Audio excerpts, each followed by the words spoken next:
Hi everyone, welcome to learn money Tamil YouTube channel. இந்த வீடியோவில் middle class பீப்புளோட மிக பெரிய கனவான 1 கோடியை எப்படி நம்ம சம்பாதிக்கிறது அப்படின்றத பற்றி தான் டீட்டெயில்டாக பார்க்க போகிறோம்.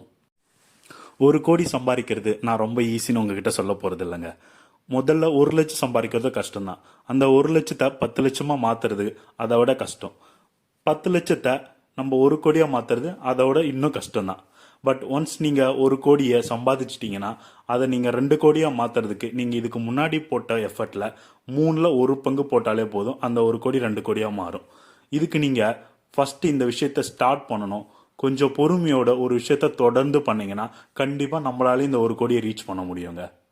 எனக்கு தெரிஞ்ச ரிஸ்க் கம்மியாக இருக்க ஒன் ஆஃப் த பெஸ்ட் மெத்தட்னா அது எவ்ரி மந்த் மியூச்சுவல் ஃபண்டில் ஒரு அமௌண்ட்டை சர்டன் பீரியடுக்கு போடுறது மட்டும்தாங்க. வாங்க இதை பற்றி நான் உங்களுக்கு கிளியராக சொல்கிறேன். இப்போ வீடியோக்குள்ளே போவோம். எவ்ரி மந்த் 15,000 ரூபாவை 15% ரிட்டர்ன் தரக்கூடிய ஒரு ஃபண்டில் தொடர்ந்து 15 வருஷம் போட்டோம்னா முடிவில் நம்மக்கிட்ட 1 கோடி இருக்குங்க. உங்களுக்கு இப்போது 2 கேள்வி எழலாம். மொதல் கேள்வி, இன்னும் 15 வருஷம் பொறுத்து தான் என்கிட்ட 1 கோடி வரும் அப்படின்னா அன்னைக்கு 1 கோடியோட வேல்யூ எவ்வளோ இருக்கும் அப்படின்றது சரியான டவுட் தாங்க. இன்னைக்கு இந்தியாவோட இன்ஃப்ளேஷன் ரேட் 6-7% இருக்குது. இன்னும் 15 வருஷம் கழிச்சு நீங்கள் 1 கோடி வச்சுருந்தீங்கன்னா அது இன்னைக்கோட 37,50,000 வச்சுருக்கிறதுக்கான மதிப்புக்கு சமமான அளவு தாங்க இருக்கும்.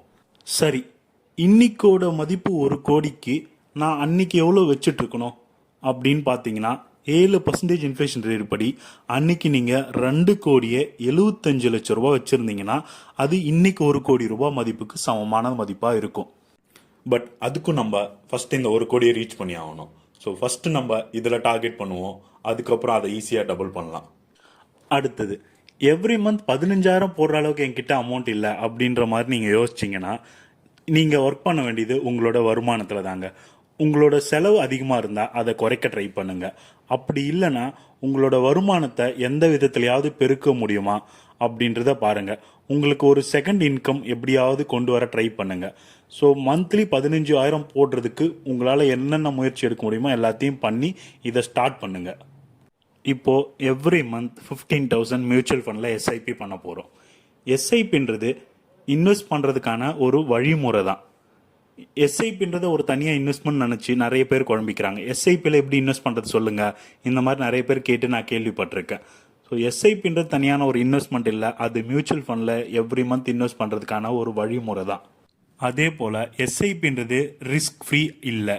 மார்க்கெட்டோட கண்டிஷனுக்கு ஏற்ற போல் எஸ்ஐபிலையும் ரிஸ்க் இருக்க தான் செய்யும். எவ்ரி மந்த் ஸ்கிப் பண்ணாமல் இன்வெஸ்ட் பண்ணுங்கள். அப்போ தான் மார்க்கெட்டோட எல்லா டிப்பையும் உங்களால் கவர் பண்ண முடியும். எஸ்ஐபின்றது ஒரு மார்க்கெட்டோட வாலட்டாலிட்டிக்கு ஏற்ற குட் ஃப்ரெண்ட். உங்களுக்கு நான் ஒரு எக்ஸாம்பிள் சொல்கிறேன். இப்போது ஒரு 15,000 20 வருஷத்துக்கு 12% ரிட்டர்ன் தர ஃபண்டில் நீங்கள் போட்டுட்டு வரீங்கன்னு வச்சுக்கோங்க. நீங்கள் போட்டது என்னவோ 36 லட்சம் 20 வருஷம் முடிவில் உங்களுக்கு வர ரிட்டர்ன் 1.5 crore. இதே நீங்கள் எவ்ரி இயர் ஒரே ஒரு எஸ்ஐபி மட்டும் ஸ்கிப் பண்ணுறீங்கன்னு வச்சுப்போம். நீங்கள் கட்டின அமௌண்ட் 33,20,000. நீங்கள் கம்மியாக கட்டினது என்னவோ 2,80,000 தான். பட் உங்களோட ரிட்டர்ன் 1.5 crore 1.1 crore மாறிடும். நீங்கள் கட்டின 2,80,000 கம்மியாக கட்டினதுக்கு உங்களோட ரிட்டர்னில் 40 லட்ச ரூபா குறைஞ்சிரும். ஸோ கன்சிஸ்டன்சி இஸ் த கீங்க. நீங்கள் 1 கோடி ரீச் பண்ண 15 வருஷம் எடுத்துக்கிட்டீங்க. இப்போது அதே இன்வெஸ்ட்மெண்ட்டை இன்னொரு 15 வருஷம் நீங்கள் கண்டினியூஸாக பண்ணிங்கன்னா 30வது வருஷம் முடிவில் உங்ககிட்ட 10 கோடி இருக்கும். 1 கோடி ரீச் பண்ண நீங்கள் 15 வருஷம் எடுத்துக்கிட்டீங்க. அதே அடுத்த 15 வருஷத்தில் உங்களால் 9 கோடி சம்பாதிக்க முடிஞ்சுது. இதுதாங்க பவர் ஆஃப் காம்பவுண்டிங். மியூச்சுவல் ஃபண்டில் இது வரைக்கும் 2,500க்கு மேலே ஃபண்ட்ஸ் லிஸ்ட் ஆகிருக்குங்க. இதில் 15%க்கு மேலே ரிட்டர்ன் தரக்கூடிய ஃபண்டை எப்படி செலக்ட் பண்ணுறதுன்னு நம்ம பார்ப்போம். இப்போ நான் டிக்கர் டேப் வெப்சைட்டை ஓப்பன் பண்ணிக்கிறேன். இதில் நம்ம கடைசி 10 இயர்ஸ் டேட்டாவை பார்க்கலாம். ஸோ நான் என்னோடய ஃபில்டரில் 10 இயர்ஸ் சிஏஜிஆர் 15%க்கு மேலே கொடுத்த ஃபண்டை ஃபில்டர் பண்ணி உங்களுக்கு காட்டுறேன். ஓகே, இப்போ நமக்கு 175 ஃபண்ட்ஸ் வந்துருக்குங்க. இந்த 175 ஃபண்டில் நமக்கு மேக்ஸிமம் 25% ரிட்டர்ன் கொடுத்த ஃபண்ட் வரைக்கும் இருக்குங்க. உங்களோட அனலைஸை பண்ணி இதில் ஏதாவது ஒரு ஃபண்டை சூஸ் பண்ணி இன்வெஸ்ட் பண்ணுங்கள். அப்படி இல்லைனா ஒரு 2-3 ஃபண்டில் டைவர்சிஃபை பண்ணியும் இன்வெஸ்ட்மெண்ட்டை ஸ்டார்ட் பண்ணுங்கள். அது உங்களோட ரிஸ்க் டேக்கிங் கெப்பாசிட்டியை பொறுத்து. உங்களோட அனலைஸை பண்ணி இன்வெஸ்ட்மெண்ட்டை ஸ்டார்ட் பண்ணுங்கள். மியூச்சுவல் ஃபண்டில் எப்படி இன்வெஸ்ட் பண்ணணுன்னு நான் கிளியராக ஒரு வீடியோ போட்டிருக்கேன்.